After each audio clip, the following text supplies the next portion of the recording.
I won't lie, I rewatch Pacific Rim once in a while, and I forgot that like that movie's dialogue is dog shit. It's really bad. The script is hilarious. The dialogue for Pacific Rim was made the same way the rest of the movie, aimed at 9-year-old boys. I would go with like 16-year-old boys, but yeah. You mean 9-year-old men? True, the people who watched Ahsoka. That's right, that's right. I wanted to put something a little spicy into the chat on that one, just the tiniest bit. I wanted to hit someone with the Ahsoka or whatever the fuck it's called. Ahsoka? Is it Ahsoka? I didn't watch it. Isn't there an H? Oh yeah, there is an H. Wait, no, hold on. No, yeah, there is an H. Yeah, I assumed it was pronounced Ahsoka because it's SH. You know, the H is before the S. Oh, someone spelt it wrong when I typed it up. I typed it in and it popped something up, but it was a typo. That is in fact Ahsoka. Do you guys pronounce it like a small fear? It's like. Soka. Soka. Is that how it goes? No, but definitely will now. Chat, we need to talk about Andor. I'm sorry to all of you. I'm about to make this TV show my whole personality for at least a couple of weeks. Did you finish? Questions I ask my girlfriends all the time. If you haven't finished season 2, I would recommend getting out of here because...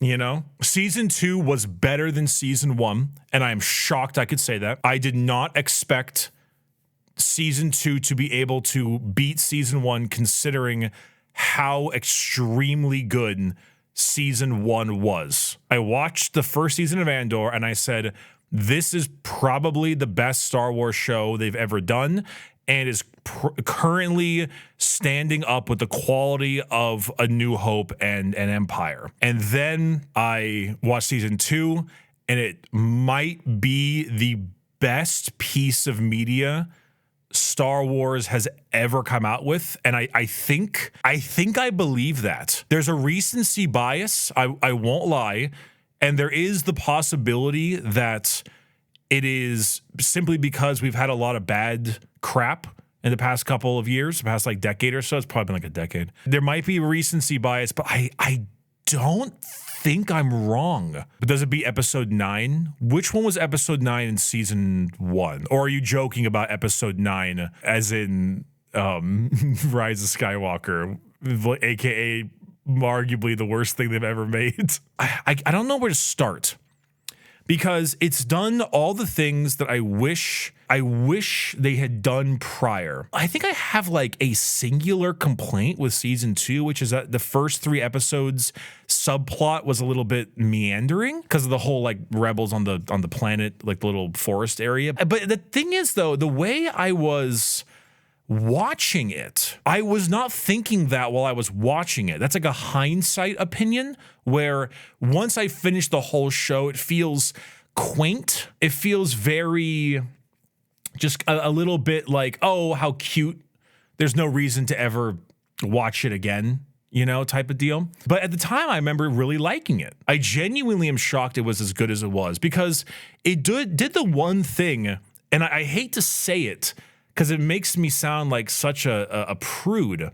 Maybe not a prude, but like a nitpicky asshole or something, which is fair because I'm kind of that way. There is no escaping the fact that you need to have acting and like shot composition and scenes and a good script and pacing and tension. Mon Mothma drunkenly dancing at her daughter's wedding. Oh my God. Ben Mendelsohn. Holy shit. I'd say Director Krennic might be like one of my top villains in Star Wars. He's at least like top 3. He stole every scene he was in. Completely menacing the whole time. Terrifying. Absolutely terrifying. I never expected so. Yeah, you got to the point. Was that improv? I heard something that was improv. That could be fake news, but I heard that was improv. And if that was improv, what a peak choice. Me turning on my laptop. I will say the one thing that I was really shocked about, I was surprised I felt this way so much, is I felt kind of like sad for the Imperial characters, and not because they were bad or good people. I think it's because I just liked their characters so much that when I see those characters suffering, the human part of my cortex or something kind of activates. even if they deserve it. Like, I'll be totally honest. I almost kind of felt a little bit bad for like Partagaz and Syril. Not like actually bad, because they're awful. Bro is shocked he has empathy. Sure, whatever. Well, Syril's a fascinating one too, right? Because Syril is like, because he was a cop. For him, he was all about like, I believe in like law and order. My job here is to find the people who broke the law and did these terrible things. And him being used so much was very much like, what is the word? It's I mean, I'll be honest, he kind of reminded me of like Hitler Youth. He reminded me of the kind of person who really grabbed onto a subject and didn't really realize what he was doing until he finally got to the kind of the realization there. And then by then it was too late. I didn't expect him to kick the bucket like that. It's such spoilers, sorry. It was kind of crushing because it was the last moment, that teeny tiny bit where there was a little bit of an understanding of what was going on, what he was doing. And then he got killed. And I was like, oh, fuck. Also, he's just a great actor.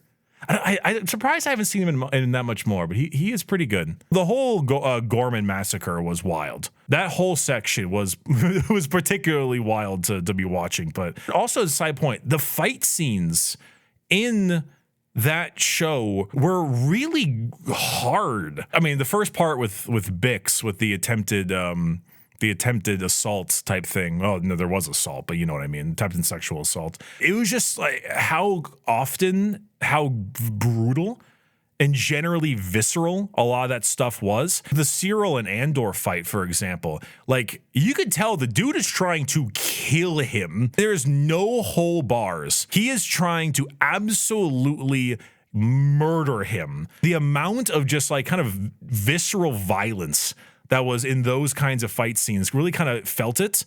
And I think it's partially because the fact that it was so harsh compared to most Star Wars means that it kind of gives you a bit more of an anxiety, because you know Andor's going to live, but you just kind of realize how hard he's going at it. Syril is just like an Andrew Tate watcher, you know? He's watched too much of that, and then he realized, oh shit, I'm the asshole. YTA or some shit like that. I also really enjoy, they took a very well documented kind of thing, generally when it comes to, you know, history and stuff, like any kind of heavily authoritarian government kind of eats itself alive. And just the fact that as the show went on, you know, each step up betrays person, betrays person, betrays person, betrays person, betrays person. Syril to Dedra to, I guess it would be not quite Partagaz, because he didn't really do that to Dedra, but like, you know, Krennic and Partagaz. And then eventually it was Krennic and Grand Moff Tarkin. The only person who didn't get betrayed is Grand Moff Tarkin,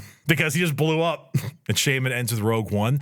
Yeah, like that was also part of the thing that I was thinking of, right? Because Dedra's final bit, it's like, it feels quite shocking and harsh.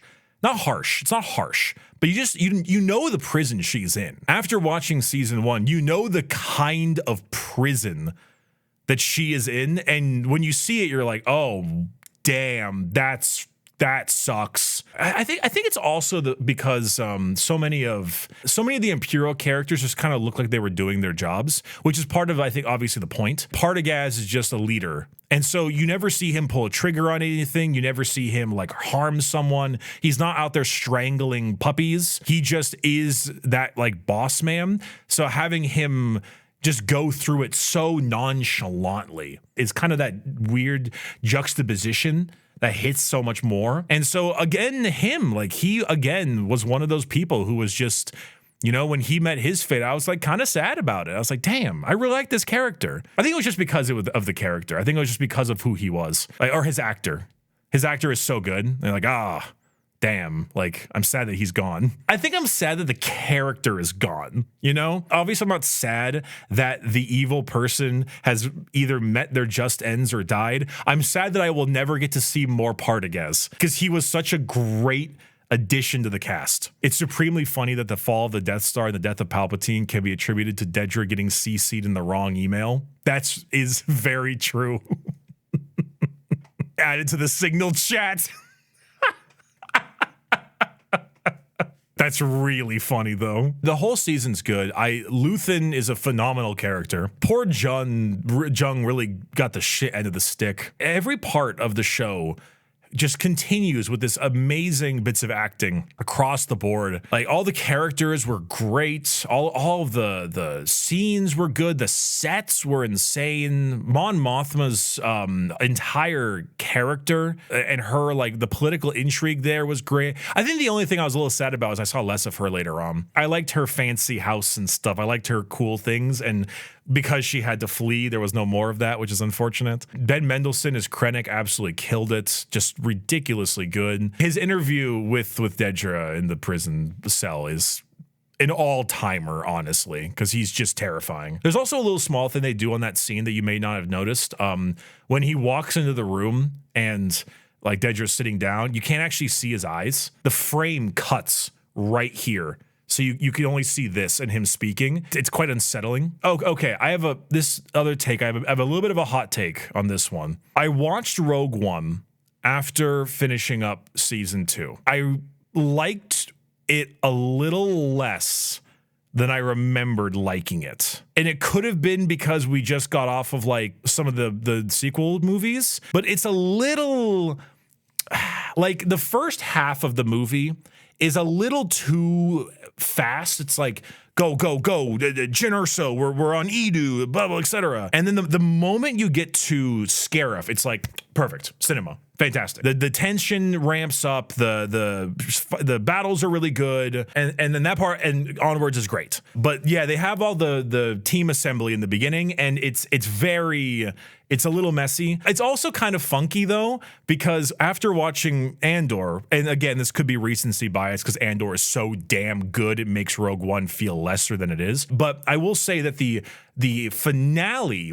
of season 2 does tie into the first half of Rogue One a bit better because you kind of know more, you care about Andor more. They also do a pretty good job of tying it in. Like, even the things he says, there aren't that many loose ends, but they do a couple things that annoy me. Like, one, Jyn Erso is not that good of a character. I'm sorry. She wasn't that interesting when I first watched Rogue One, and after watching it again, I like her even less. She's not very interesting. Okay, this is a nitpick. This is a total nitpick, so don't give me too much shit for this, but I have to say it. There's like a very funny power scaling problem with the movies. K2SO, for example, they're like walking through the Gorman massacre, and all the blaster bolts just going ping, ping, ping, ping, ping. And then when you watch Rogue One, he's like, they just shoot one and it just dies instantaneously. And then K2SO is behind him and they have that little quip. And then he takes a lot more shots in the later parts of the film. There's also the whole thing with, like, the stormtrooper armor where some people, like Krennic, gets shot in the arm and, like, gets sent back and he, like, keeps moving. Then the stormtroopers are getting beat to death by a blind man with a stick. There's some things like that happen occasionally. It basically comes down to, okay, does this character need to die right now by the blaster, or is it meant to ramp tension and get them hurt a little bit more? And you have to determine whether that's the case, because there's no continuity. A blaster might kill you fucking dead, or it might do absolutely nothing. Doesn't matter. Schrodinger's blaster, let it be. Plot armor is handed out quite liberally indeed. I will say the K2 setup in Andor made it a lot more fun in Rogue One as well. They smoothed this character in really smoothly. I literally went off of season 2 Andor to Rogue One, and it's like they weren't anything different. They were identical. It was perfect. The two of them acted the exact same. That was extremely surprising. Krennic was great in Rogue One as well, but, like, it really was when you get to Scarif. Once you're there, the rest of the show is great, or the movie is great, but that opening is a little rough. Also, I hate member berries so fucking much, dude. I hate member berries. I hated the goddamn my friend doesn't like you on Jeddah. I hated the stupid C-3PO R2-D2 point there. I hated Princess Leia at the end of Rogue One. I hate all that shit. I'm such a hater with that kind of crap. It bugs the hell out of me.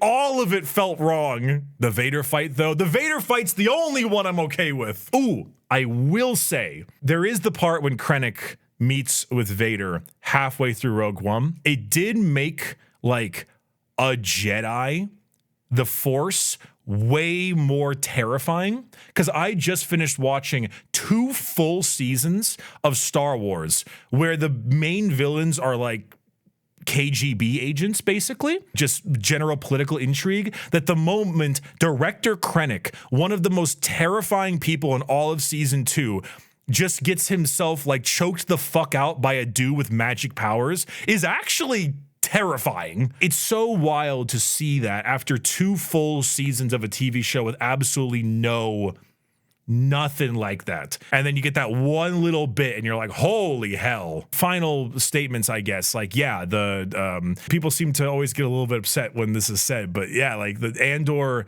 very topical show, shockingly topical to current events. Can't believe it was that it was that way considering everything. And it was written years ago. Great show, very good acting, some of the best stuff out there. Fantastic, just general pacing and characterization. I'd probably give it a perfect score. I just did not expect it to be this good.